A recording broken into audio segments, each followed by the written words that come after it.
what they're giving, cause I'm working for a living. Yes, working for a living. We all have to do it. Landing the job you want is very difficult these days, but landing a job that you're actually happy with, that can be even tougher. Glitz, glamour, and big bucks can only take you so far. Happiness, though, lasts a lifetime. And this morning, Phil Blair from Manpower and Marcy Morrison from Career Wings are here to talk about the importance of enjoying your job. Welcome to both of you. Thank you. You know, and I know that, Marcy, you really enjoy your job. Tell us what it is that you do.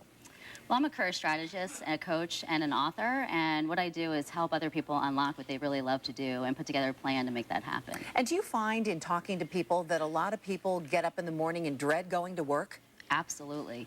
Yes, they do, and it's a real shame because I would love for everybody to wake up every day with energy and enthusiasm and love what they do. And passion. And Phil, I know that you really like what you do as the director of Manpower. Oh, I love what I do. I mean, we've joked about I've awakened on Saturday mornings and said, oh, it's Saturday, I don't get to go to work. Very few Americans have that. I mean, you know, we talk about the top 10% do. So there's 90% of the people that maybe are not doing what they're passionate about, they're excited about, they're anxious to get up and go to work. So I was going to talk about this topic this morning, and I thought, hold it, why not bring the pro who writes books about it and really knows about it. So, and I'm going to take your book, too, and show it as we talk. This is the book that, that you have written.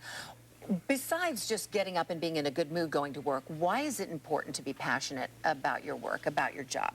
Well, I find that everything around you improves, especially when you're doing something that you really love to do. You're going to be performing well. You're going to be bringing your best to your work every day. And I find that people that are passionate about what they do are constantly getting promotions, raises, moving ahead, because it's almost effortless when you're doing something that you love to do. And it's not only helping you out in your job and while you're at work, but also I would imagine it kind of bleeds over to your personal life as well. Definitely, yeah. Your home life's better. You're coming home in a better mood. You're not exhausted.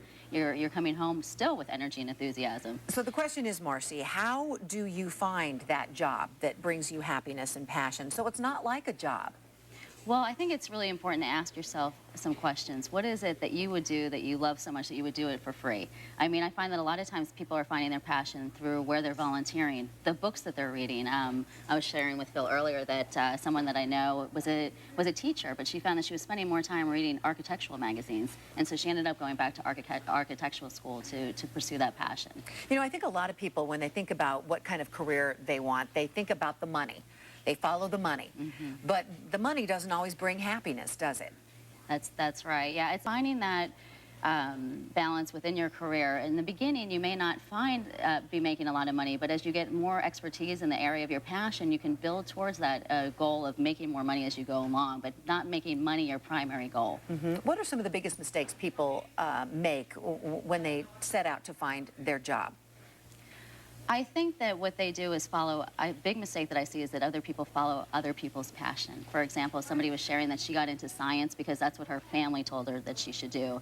And she finally now at almost 40 says, wow, I've been living somebody else's passion. So I think the key is to really ask yourself, what is it that drives you? And for her, it's actually fashion, color, entertainment, and so she's thinking about how do I transition from science into a completely different field. You know, this is good for people who have college-age kids because, you know, getting into school is tough these days, and if you're going to be forking out big money to go to a major university, you want them to be focused on some sort of passion that is going to make them money and they'll be able to support themselves. So that's important for young people to think about too, isn't it? Definitely. Yeah, young people, a lot of times what you have to do is think about, you know, I think what people get stuck in is I have to figure it all out right now. But you can start with a broad goal, whether that's, I don't know, some people are really interested in sports, for example, but they think I'm not really an NFL quality material, but how can I translate that into something that I'm passionate about? Maybe you're a sports writer, or you get into TV production, or something in line with sports. So, Phil, I know that you've read Finding Your Passion, the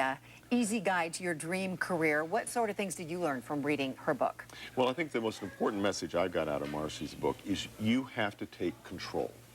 A lot of us are on coast. You know, I'm in this career, I studied it in college, I've got a middle management job, I'll just sort of coast along. And they're not waking up in the morning excited about going to work. They have to stop. You know, we keep talking about we have a career manager, and it's us. And if we're not passionate about what we do for a living and think how many hours a day we spend doing it, we have to be responsible to stop and say, I'm going to do something about this.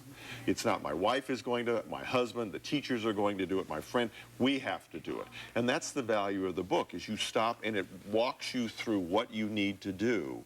And it's a long process. It's not an aha, eureka, this is what I'm going to do, and snap your fingers and you're there. We talk about the career lattice. You may have to take a few steps back to move back up that ladder, but you have to make something happen. Or it's a shame if you look back 40 or 50 years later and say, I never tried. And that's the message that I think is most important out of the book. And it walks you through how to do that. I guess it's important, too, for people who maybe are in their 40s or older who feel like they're stuck in a rut. Is it ever too late to make a change? Absolutely not. In fact, one of my clients that I worked with, he had been at school for film and TV, and he ended up having to go into the restaurant business because of a death in the family. And what he did at 40 was he said, you know what, I'm going to go back and pursue that passion of film and TV. And now he has his own video production business, so it's never too late. So what are some of the other tips you'll find in finding your passion? Really how to best market and sell yourself, because a lot of times people need that confidence to how do you best sell both your passion and your strengths. How to really build a support team, because sometimes when you're going after your passion, you're stepping outside of your comfort zone and really need that support around you to move forward. How to network, because, you know, Phil and I talk about how important it is to do informational interviews in your area of passion to uncover what the path is to get to your passion. So the last thing is really how to put together a plan to make it happen. When are you going to do your resume? How many events are you going to go to? When is your goal to start living your passion? Well, definitely a relevant book in these tough times. Again, it's called Finding Your Passion by Marcy Morrison. Thank you very much for stopping by. Thank you. And Phil, it's great to see you as Pleasure always. as always. We'll see you next week. week. All righty. Well, riding the roller coaster, eating